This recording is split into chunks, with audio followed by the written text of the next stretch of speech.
Halo, Assalamualaikum teman-teman semua. Bagaimana kabar Anda hari ini? Semoga Anda selalu sehat, banyak rezeki, dan selalu dalam lindungan Tuhan. Amin. Kembali lagi bersama channel Creepy Keriting. Channel yang membahas tentang cerita horor, mistis, dan seram. Oke, sebelum kita masuk ke dalam ceritanya, alangkah baiknya Anda pasang headset Anda terlebih dahulu.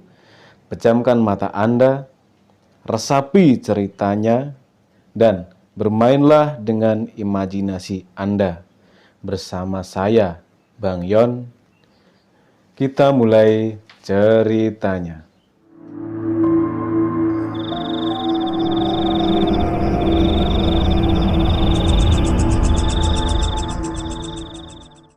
Halo, namaku Andri Suprayetno, umurku 23 tahun, dan aku bekerja di sebuah pabrik di daerah Jawa Tengah.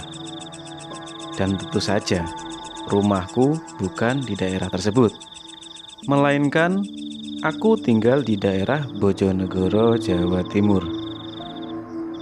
Dan di sini aku ingin menceritakan sebuah pengalamanku yang mungkin tak akan pernah aku lupakan seumur hidupku, yaitu pengalaman yang benar-benar membuatku merasa sangat trauma akan kendaraan becak. Ya, kendaraan yang bertenaga manusia dan beroda 3. Kenapa demikian? Cerita bermula saat aku ingin pulang ke kampung halamanku, yaitu di daerah Bojonegoro, Jawa Timur.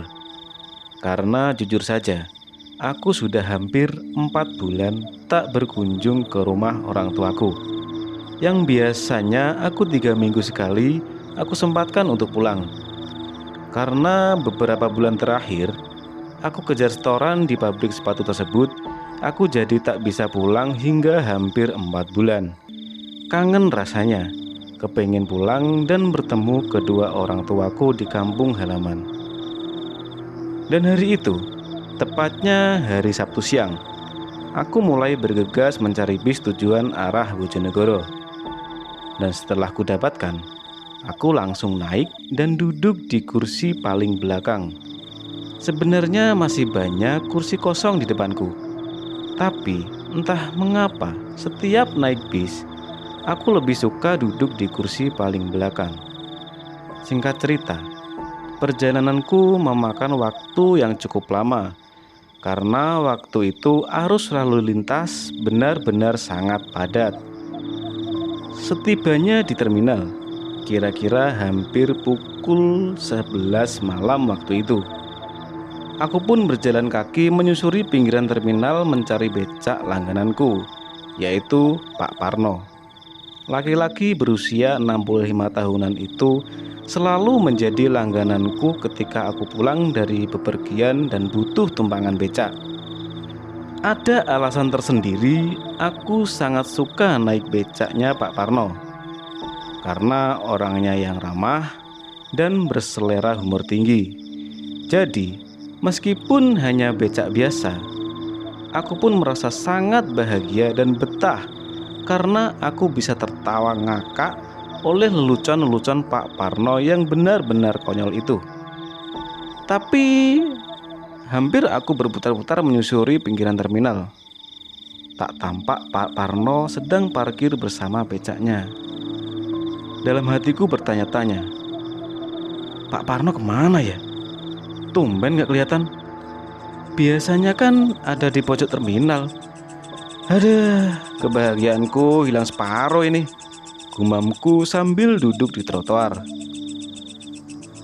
Lalu tak lama, ada tukang ojek menghampiriku menawarkan jasa tumpangan kepadaku. "Ojek mas," tawar tukang ojek kepadaku. Enggak bang." Bang, kenal Pak Parno tukang becak gak bang?" Tanyaku pada tukang ojek berharap mendapatkan sedikit informasi tentang keberadaan Pak Parno. "Oh alah, Pak Parno? Iya kenal. Kenapa mas?" jawab tukang ojek tersebut. "Kira-kira dia di mana ya bang? Kok gak kelihatan sama sekali?" Padahal aku udah muter-muter loh nyarinya, tanyaku. Walah, aku loh ya nyariin mas. Dari 2 minggu yang lalu dia nggak kelihatan di terminal sini.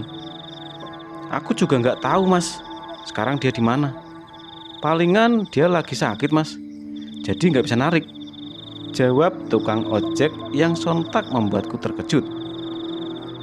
Hah? Udah 2 minggu gak narik bang? Pantesan gak kelihatan. Ya udah bang, makasih bang ya, jawabku sambil berlalu pergi. Dan aku pun akhirnya berjalan kaki sambil mencari warung kopi yang masih buka, dan sambil berharap ada tukang becak yang lain yang melintas. Dan benar saja, belum terlalu jauh aku berjalan meninggalkan terminal, tepatnya di jalan sepi dan agak gelap. Dari arah belakang, ku dengar suara kayu becak yang kiat mendekat. Aku pun menoleh untuk memastikan. Dan alangkah terkejutnya aku, Pak Parno tiba-tiba sudah ada di belakangku sambil menawari seperti biasanya. Dri, becak enggak? Kata Pak Parno. Pak Parno? Wah, aku nyariin sampean dari tadi pak. Katanya sampean udah 2 minggu gak narik, jawabku sambil kegirangan sambil langsung naik ke becak Pak Parno. Dan kami pun mulai melaju perlahan. Tapi aneh kurasa, karena Pak Parno tak seperti biasanya. Tak ada humor atau lelucon terucap dari bibirnya. Hanya menjawab apa yang kutanyakan padanya. Benar-benar seperti bukan Pak Parno yang ku kenal sebelumnya. Aku mencoba untuk berpikir positif. Oh, mungkin Pak Parno lagi gak enak badan atau lagi banyak pikiran, kataku dalam hati sambil terus mencoba untuk mengajak Pak Parno bercanda. Tapi lagi-lagi hanya ekspresi datar dan wajah pucat yang kulihat. Hingga akhirnya aku sampai di jalan penghubung antar desa, yaitu persawahan yang agak panjang dan minim cahaya. Aku pun menyalakan senter di HP-ku agar Pak Parno dapat mengemudikan becaknya dengan aman. Dan sampai ketika aku bertanya pada Pak Parno, Pak, anak bapak sekarang kerja di mana? Tak ada jawaban. Aku mencoba untuk mengulanginya lagi sambil membuka WhatsApp di HP-ku. Pak, anak bapak sekarang kerja di mana? Dan lagi-lagi tak ada jawaban. Aku pun menoleh untuk memastikan Pak Parno tidak sedang melamun. Dan tiba-tiba, betapa kagetnya aku ketika aku menoleh ke arah Pak Parno. Karena yang kulihat bukan Pak Parno, melainkan manusia tanpa kepala yang lehernya terus mengucurkan darah hingga darah membasahi seluruh bajunya. Aku pun kaget dan langsung melompat dari becak tersebut, berlari sekencang-kencangnya sambil membawa tas kecil yang kupontang-pantingkan saat ku berlari. Setelah aku berlari cukup jauh dari becak itu dan hampir sampai ke desaku, kira-kira kurang 200 meter sebelum masuk ke gapura desaku, aku mendengar ada yang memanggil namaku. Dri, mau kemana? Dri, mau kemana? Aku pun berhenti sejenak dari lariku, dan ku dengar secara seksama dari mana asal suara itu. Dan sialnya, betapa kagetnya aku. Ternyata yang kubawa bukanlah tasku, melainkan kepala dari Pak Parno yang tubuhnya masih di becak yang kutinggal tadi. Kepala yang benar-benar sangat menyeramkan. Matanya melotot ke arahku sambil sesekali berkata, Dri, tolong aku, dengan nada yang lirih serta serak. Dan rasa takutku pun akhirnya mencapai pada batasnya. Aku pun pingsan dan tergeletak di tengah jalan. Dan entah apa yang terjadi selanjutnya pada malam itu. Aku pun tak tahu. Keesokan harinya, aku sadar dan aku mencoba untuk membuka mataku. Ternyata aku sudah berada di rumahku. Di sampingku ada ibuku yang menatapku cemas, dan warga desa yang berkerumun di rumahku waktu itu. Ibuku pun bertanya padaku, "Kamu ini kenapa, Andri? Kenapa kamu sampai tergeletak di tengah jalan seperti itu?" Tanya ibuku sambil merasa cemas. "Aku sendiri juga nggak tahu, Bu.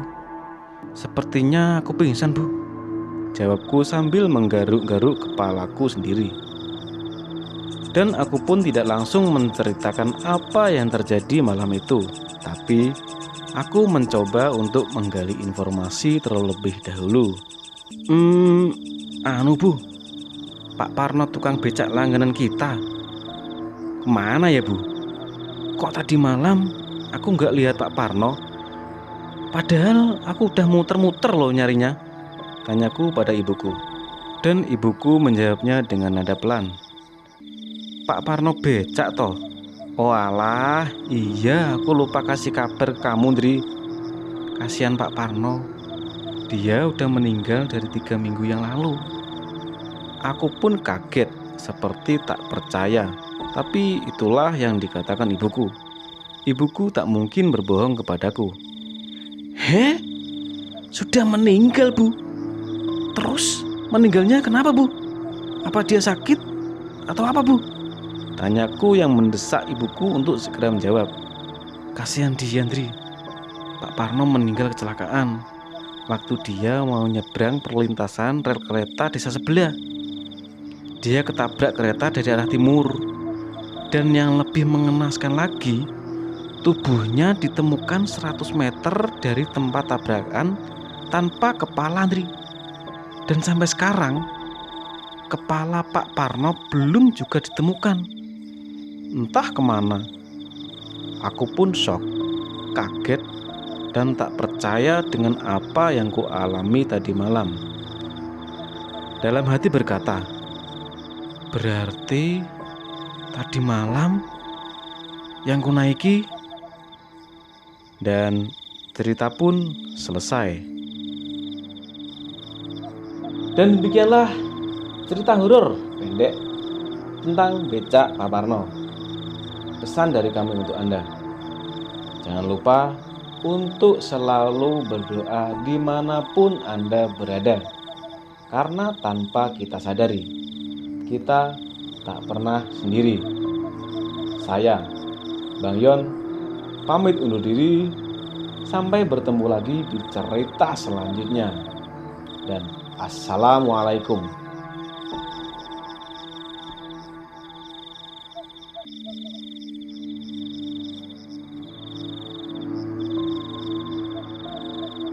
Biasanya kan ada di pojok terminal. Aduh, kok pojok terminal medok anjing. Agar Pak Parno tak dapat anjing.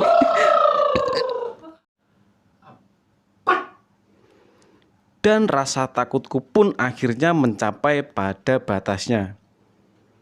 Aku pun pingsan dan tergeletak. Woi.